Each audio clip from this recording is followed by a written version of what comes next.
Halo teman-teman YouTube, kami dari kelompok 2, Matematika Bisnis, jurusan Sistem Informasi, Universitas Multimedia Nusantara. Kami akan menjelaskan salah satu materi dalam ilmu matematika bisnis, yaitu aljabar dan notasi sigma. Aljabar adalah salah satu cabang ilmu matematika yang digunakan untuk menyelesaikan masalah dengan menggunakan angka dan huruf. Bentuk umum dari aljabar adalah AX tambah BY tambah C, di mana A merupakan koefisien dari variabel X, B merupakan koefisien dari variabel Y, dan C merupakan konstanta. Aljabar memiliki beberapa sifat. Mari kita mulai dari transitif. Aljabar memiliki sifat transitif di mana jika A sama dengan B dan B sama dengan C, maka A itu sama dengan C. Lalu, dalam perjumlahan dan perkalian, variabel dan konstanta dalam aljabar jika dijumlahkan akan menjadi X plus Y, dan jika dikalikan akan menjadi XY. Sifat komutatif ditunjukkan dalam bentuk A plus B sama dengan B plus A, dan AB sama dengan BA. Sifat asosiatif ditunjukkan dalam bentuk A plus B plus C sama dengan A plus B plus C, dan A dikali BC sama dengan AB dikali C. Sifat identitas ditunjukkan apabila dalam aljabar koefisien dari variabel merupakan angka 1. Hasilnya tetap bentuk aljabar semula. Dan bila aljabar ditambahkan dengan konstanta 0, hasilnya juga tetap bentuk aljabar semula. Sifat inverse ditunjukkan dalam aljabar dalam bentuk A plus min A sama dengan 0, dan A dikali A pangkat min 1 sama dengan 1. Dan sifat distributif adalah sifat yang meliputi operasi perkalian menjadi penjumlahan atau pengurangan yang ditunjukkan dalam bentuk A dalam kurung B min C sama dengan AB min AC. Kemudian, di dalam aljabar, terdapat eksponen dan radikal. Eksponen merupakan nama lain dari pangkat dengan bentuk xn dengan n adalah pangkat. Sedangkan x akar n adalah bentuk dari radikal atau akar. Eksponen memiliki beberapa sifat, di antaranya seperti contoh berikut ini. Sifat yang pertama, 5 pangkat 5, dengan artian 5 dikali 5 dikali 5 dikali 5 dan dikali 5, sebanyak 5 kali. Kemudian di sifat kedua, 5 pangkat minus 5, yaitu 1 per 5 dikali 5 dikali 5 dikali 5 dikali 5. Kemudian di contoh ketiga, ada 1 per 5 pangkat minus 5, yang memiliki hasil 5 pangkat 5. Dan di sifat yang terakhir, 5 dipangkatkan dengan 0, hasilnya adalah 0. Radikal juga memiliki beberapa sifat. Di sini, kami akan menjelaskan sifat pertama dari radikal beserta dengan contohnya. Ada sifat pertama radikal, yaitu x pangkat m dikalikan dengan x pangkat n, hasilnya adalah x pangkat m ditambah pangkat n. Misalkan, 5 pangkat 2 dikalikan dengan 5 pangkat 3, hasilnya adalah 5 pangkat 2 ditambah pangkat 3, yaitu 5 pangkat 5, yang bernilai 15.625. Mengapa yang dijumlahkan hanyalah pangkatnya saja? Karena nilai X yang ada bernilai sama, sehingga yang perlu dijumlahkan hanyalah pangkatnya saja. Dalam aljabar, kita mengenal beberapa operasi hitung, yaitu pertambahan, pengurangan, perkalian, pembagian, dan faktor. Pertambahan dan pengurangan dalam aljabar hanya bisa dilakukan apabila variabel yang ditambahkan atau dikurangkan sama. Misalnya, dalam pertambahan, jika kita memiliki 2 buah stroberi dan 1 buah jeruk, lalu kita membeli lagi 1 buah jeruk, maka variabel yang bisa ditambahkan hanya variabel jeruk, sehingga buah yang kita miliki saat ini adalah 2 buah stroberi dan 2 buah jeruk. Contoh lainnya dalam pengurangan, jika kita memiliki 3 buah stroberi dan 2 buah jeruk, lalu kita memakan 1 buah stroberi dan 1 buah jeruk, maka variabel yang dapat dikurangkan adalah variabel stroberi dan variabel jeruk, masing-masing 1. Sehingga buah yang kita miliki saat ini adalah 2 buah stroberi dan 1 buah jeruk. Perkalian dalam aljabar artinya mengalihkan setiap elemen dalam persamaan. Sebagai contoh, X dikali dalam kurung Y ditambah Z artinya X dikali Y ditambah X dikali Z. Contoh lainnya, X ditambah A dikali X tambah B sama dengan X kuadrat ditambah A plus B dikali X ditambah A kali B. Atau contoh lainnya, AX tambah C dikali BX tambah D sama artinya dengan A kali B X kuadrat ditambah A kali D tambah C kali B X ditambah C kali D. Hal ini berlaku untuk sifat-sifat berikutnya seperti X ditambah A kuadrat, X dikurangi A kuadrat, X tambah A dikali X dikurangi A, X tambah A pangkat 3, X dikurang A pangkat 3. Operasi aljabar yang berikutnya adalah pembagian. Dapat kita lihat contoh soal pertama. 14A per 7 dibagi dengan 2. 14A dibagi dengan 7 adalah 2A. Karena 14 habis dibagi dengan 7, senilai 2. Dan A tidak dapat dibagi dengan 7 karena A merupakan suatu variabel. Sehingga 2A dibagi dengan 2. Dan hasilnya adalah A.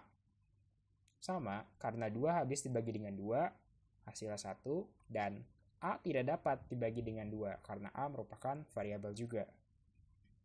Lalu kita lanjut ke soal nomor 2. Terdapat X kuadrat plus 11X plus 24 dibagi dengan X plus 3.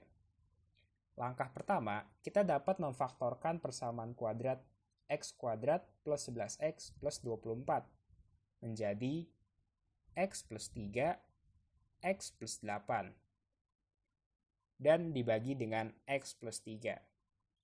Dapat kita lihat bahwa antara pembilang yang berada di sebelah kiri tanda bagi dan penyebut yang berada di sebelah kanan tanda bagi sama-sama memiliki X plus 3 yang dapat kita coret. Setelah dicoret, maka akan menyisakan X plus 8. Sehingga hasilnya adalah X plus 8. Operasi dalam aljabar berikutnya adalah factoring. Berikut beberapa contoh sifatnya. Pertama, XY plus XZ dapat difaktorkan menjadi X dalam kurung Y plus Z. Lalu X kuadrat plus A plus B, X plus AB dapat difaktorkan menjadi X plus A, X plus B. Lalu AB X kuadrat plus AD plus CB X plus CD dapat difaktorkan menjadi AX plus C, BX plus D. Lalu X kuadrat plus 2AX plus A kuadrat dapat difaktorkan menjadi X plus A kuadrat. Berikutnya, jika ada X kuadrat min 2AX plus A kuadrat dapat difaktorkan menjadi X min A kuadrat. Lalu X kuadrat min A kuadrat dapat difaktorkan menjadi X plus A, X min A. Lalu, X pangkat 3 plus A pangkat 3 dapat difaktorkan menjadi X plus A, X kuadrat min AX plus A kuadrat. Lalu, X pangkat 3 minus A pangkat 3 dapat difaktorkan menjadi X min A, X kuadrat plus AX plus A kuadrat. Selanjutnya adalah pecahan aljabar. Dalam aljabar, pecahan haruslah disederhanakan dengan tujuan agar kita lebih mudah dalam mengoperasikannya. Ada dua cara untuk menyederhanakan pecahan di dalam aljabar, yaitu yang pertama merasionalkan penyebut. Jika dalam pecahan aljabar terdapat pecahan dengan penyebut yang memiliki akar, maka penyebut tersebut harus dirasionalkan terlebih dahulu dengan mengkalikan pembilang dan penyebut dengan akar tersebut agar akarnya hilang. Contohnya adalah 2/4 tambah akar 3 harus dikalikan dengan 4 kurang akar 3/4 kurang akar 3 agar dapat dioperasikan. Yang kedua adalah penambahan dan pengurangan pecahan. Jika terdapat 2 atau lebih pecahan aljabar, maka kedua pecahan tersebut dapat dijumlahkan dengan menggunakan KPK dari kedua penyebut pecahan yang telah disederhanakan. Sebagai contoh, di sini terdapat 2 pecahan dengan berbeda penyebut, yaitu 2 dan 3. Untuk dapat dioperasikan, maka pecahan tersebut harus disamakan dulu penyebutnya menggunakan KPK, sehingga hasilnya menjadi 6 dan 6, lalu dapat dioperasikan seperti biasa. Materi selanjutnya, notasi sigma. Notasi sigma merupakan penulisan sederhana dari penjumlahan suku-suku terurut dalam pola tertentu. Ini merupakan bentuk umum dari notasi sigma.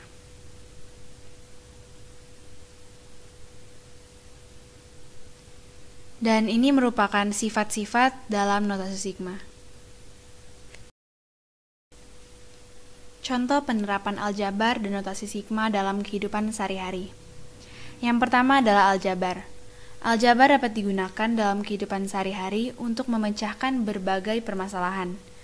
Contohnya yang pertama adalah seorang ibu setiap bulan mendapatkan gaji sebesar 2 juta rupiah. Ia diberi uang tambahan dari suaminya sebesar 4 juta rupiah per bulan.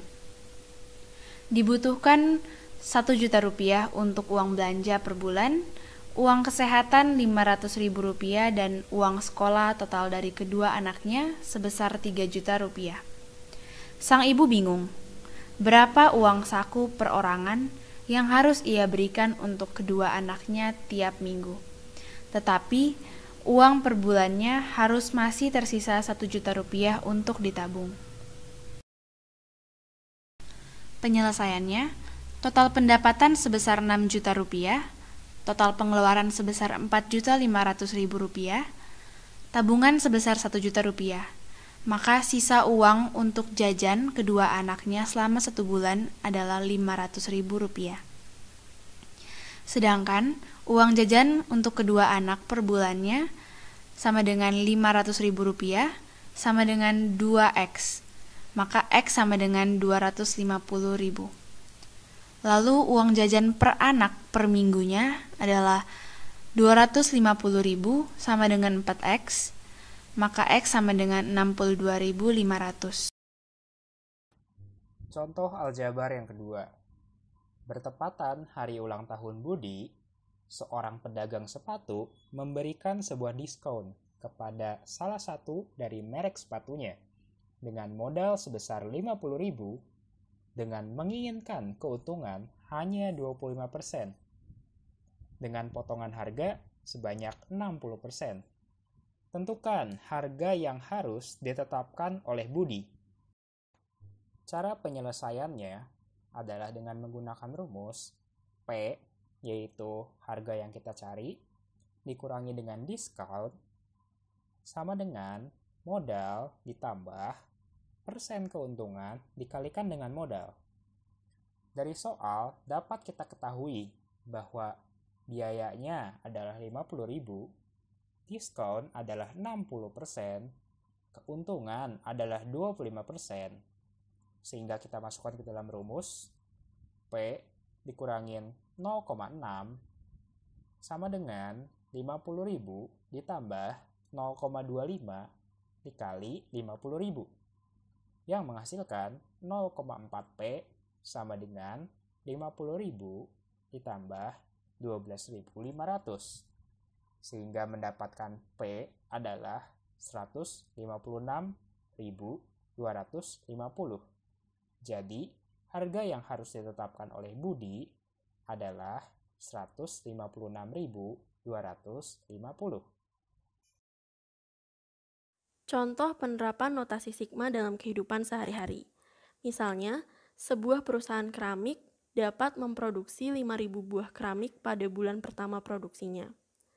Karena banyaknya permintaan terhadap keramik yang diproduksi oleh perusahaan, maka perusahaan memutuskan untuk menambah tenaga kerja dengan harapan hasil produksinya juga akan bertambah. Dari penambahan tenaga kerja, perusahaan dapat menambah hasil produksi sebanyak 300 buah setiap bulannya. Jika penambahan hasil produksi konstan setiap bulan, yaitu artinya penambahannya selalu 300 buah setiap bulan, berapakah jumlah keramik yang dapat diproduksi oleh perusahaan dalam 1 tahun? Nah, berdasarkan penjelasan soal di atas, dapat disimpulkan bahwa hasil produksi perusahaan pada bulan pertama adalah 5.000 buah keramik dan penambahan setiap bulannya adalah 300 buah keramik. Untuk menghitung total keramik yang dapat dihasilkan oleh perusahaan dalam 1 tahun, dapat menggunakan notasi sigma dengan bentuk sigma K sama dengan 1 sampai 12, 300 kali K-1 ditambah 5.000. 300 sebagai pertambahan setiap bulan, K-1 sebagai penanda bahwa pertambahan dimulai dari bulan kedua, dan 5.000 sebagai hasil produksi pada bulan pertama. Bentuk sigma tersebut dapat diselesaikan dengan mengalihkan terlebih dahulu 300 dengan K-1, sehingga diperoleh bentuk sigma K sama dengan 1 sampai 12, 300K dikurang 300 ditambah 5.000. Minus 300 ditambah 5.000 hasilnya adalah 4.700.